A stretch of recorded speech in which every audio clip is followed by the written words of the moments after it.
This is Eli with AMS Landscaping out of Phoenix, Arizona. I'm here to talk about planting trees and tree staking. And I'm over here in Scottsdale. I noticed these trees here. They were staked, they were staked okay, outside stakes, but the inside stakes should always be removed whenever you're planting a new tree. A couple reasons.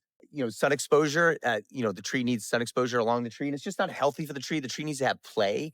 It needs to have some give and some sway. Even when the wind blows, if we get monsoons, it needs to have enough play. It actually is healthy for the roots as well to have that room to move. And so having this stake here is completely unnecessary. So if you currently have a home where the tree stakes were put in properly on the outside and they still have this tree stake in the middle, you can go ahead and remove that. It's highly recommended not to have it. So once again, my name is Eli Hall with AMS Landscaping out of Phoenix, Arizona. If you have any other questions, please reach out to our website at azlawns.com.